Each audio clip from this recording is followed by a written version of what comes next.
வாழைக்கு எல்லாரும் நம்ம பண்ணுறது என்னென்னா தொழு உரம் அடிக்கிறது. தொழு உரத்தை எப்படி நம்ம கொடுக்கறதுன்னா 100ஆவது நாளில் நம்ம அடி உரமாக வச்சு கொடுப்போம், இல்லை ஸ்டார்டிங்கில் அடி உரமாக போடுவோம். அந்த அடி உரத்தினால உங்களோட வாழை பாதிக்கப்படுதுன்னா நீங்கள் உங்களால் நம்ப மாட்டீங்க. அதுதான் உண்மை. அதில் செய்கிற தவறு என்னென்னா, நீங்கள் அடி உரத்தை நீங்கள் காய வைக்காமல் சரியாக ப்ராசஸ் பண்ணாமல் நீங்கள் அதை சரியாக மேம்படுத்தாமல் நீங்கள் அப்படியே நீங்கள் கொண்டு வந்து போடும்போது, அதாவது இந்த பச்சை சாணி இருக்குன்னா, இந்த பச்சை சாணியில் நீங்கள் இந்த பச்சை சாணியை கொட்டி வைக்கும்போதே நீங்கள் என்ன பண்ணணுன்னா, இந்த பச்சை சாணியில் ஒரு 20 இடத்துல 15 இடத்துல குழி எடுத்து மெட்டாரைசியம் நீங்கள் ஊற்றி அதை கலந்து நீங்கள் ஒரு 20 இடத்துல ஊற்றி வைக்கும்போது, இதில் வர நீங்கள் அந்த வண்டோட முட்டைகள், கூன் வண்டு, இந்த செவ்வாழையை பொறுத்த வரைக்கும் ஏற்றவாழை கூன் வண்டு பிரச்சனை நம்ம வந்துச்சுன்னா தடுக்க முடியாது. அதை நம்ம வராமல் தடுக்கணும். ஆனால் எதுலேருந்து வருதுன்னே சில பேர் தெரியாது. பக்கத்து தோட்டத்துலேருந்து வரும்பாங்க, என் தென்னை மரத்துலேருந்து வரும்பாங்க. அதெல்லாம் சுத்த போய் நம்ம போடுற சாணியில் தான் வண்டோட முட்டை எல்லாம் இருக்குது. அதை நம்ம பத்திரமா கடத்தி கொண்டு போய் வாழைக்கிட்ட கொண்டு போய் போடுறோம். அது நம்ம வாழையிலேருந்து சாணிலேருந்து அது ப்ராசஸ் ஆகி போய் இதாகி அப்புறம் வாழைக்கு போய் வாழையில் சாப்பிட்டு அதோட இனப்பெருக்கத்தை அங்கே போயிடுது.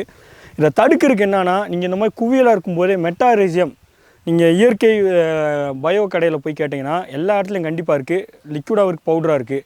நீங்கள் அதை போட்டுறணும். 2வது, என்கிட்ட காஞ்சி இருக்குது, இப்போ நான் என்ன பண்ணிருப்பேன், என்கிட்ட பச்சை சாணியில் காஞ்ச சாணியாக இருக்குன்னா அதுலேயும் நீங்கள் ப்ராசஸ் பண்ணுறேன்னா அதுலேயும் உங்களுக்கு வண்டு கண்டிப்பாக வரும். அது என்னன்னா, நீங்கள் அந்த சாணியை நீங்கள் என்ன பண்ணணுன்னா, நீங்கள் pseudomonas, viride, VAM, azospirillum, phosphobacteria, vermicompost, மீன் அமிலம், எருக்கு செடி இதில் வெட்டி நீங்கள் போட்டு கிளத்தி வச்சுட்டு சூரிய வெளிச்சம் படாமல் நீங்கள் வச்சு பொத்தி வச்சிட்டிங்கன்னா உங்களுக்கு அது ஒரு 3 நாளில் ரெடி ஆயிரும், 4 நாளில் ரெடி ஆயிரும்.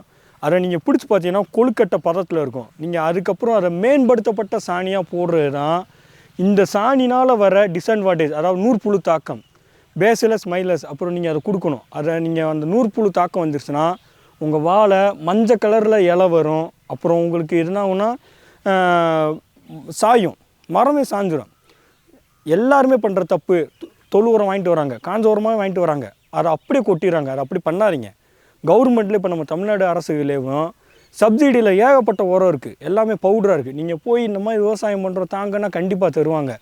நீங்கள் செய்ய வேண்டியது என்னென்னா, Pseudomonas, viride, Azospirillum, phosphobacteria, vermi, வேம், மீன் அமிலம், எருக்கு செடி, இதுகள் எல்லாத்தையும் மேலே நம்ம போட்டு தெளிச்சு விட்டு இது பண்ணிவிட்டு ஒரு 3 நாள் வச்சுருந்து இது பண்ணி அதுக்கப்புறம் நீங்கள் கொண்டு போய் போடுறது தான் சாணினால் வர ப்ளஸ் இருக்குன்னா, ப்ளஸ் இருக்கும்போது கண்டிப்பாக மைனஸ் இருக்கும். அந்த மைனஸ்னால் கூன் வண்டு, நூற்புழு தாக்கம், இதெல்லாம். இதை நீங்கள் தடுக்கணுன்னா தயவு செஞ்சு எல்லா விவசாயம் நான் பார்க்குறேன், கொண்டு போய் நீங்கள் அந்த பச்சை சாணியோ காஞ்ச சாணியோ அப்படியே எடுத்து வரீங்க, எந்த ஒரு ப்ராசஸும் பண்ணாமல் அப்படியே கொண்டு போய் போட்டுறீங்க. அதனால நமக்கு வர பிரச்சனை தான் இதெல்லாம். இதை தடுக்கணுன்னா இதை நீங்கள் செய்யலாம். நீங்கள் கடையில் போய் வாங்கினீங்கன்னா இது 1000 கணக்கில் போய் முடியும். ஆனால் நம்ம கவர்மெண்ட்டில் இதை நமக்கு மானியத்தில், சப்சிடியில் பாதி விலைக்கு நமக்கு அதை தரமாகவே தராங்க. ரிசல்ட் நல்லா இருக்குது. நீங்கள் அதை வாங்கி நீங்கள் ப்ராசஸ் பண்ணி செய்யுங்க. நீங்கள் அதை கொட்டி ஒரு ஆளை வச்சு கலக்கினீங்கன்னா உங்களுக்கு வேலை முடிஞ்சுச்சு. அவ்வளோதான் அதோட வேலை, வேறு எதுவுமே இல்லை. சூரிய வெளிச்சம் படாமல் நீங்கள் ஒரு இடத்துல பொத்தி வச்சிட்டிங்கன்னா போதும். சாணம் சூடாக இல்லாமல் ஒரு மாலை நேரத்தில் செய்யுங்க, உங்களுக்கு ரிசல்ட் நல்லாயிருக்கும். சாணியை டைரெக்டாக போடாதீங்க, தான் என்னோடய கருத்துன்றது. நன்றி.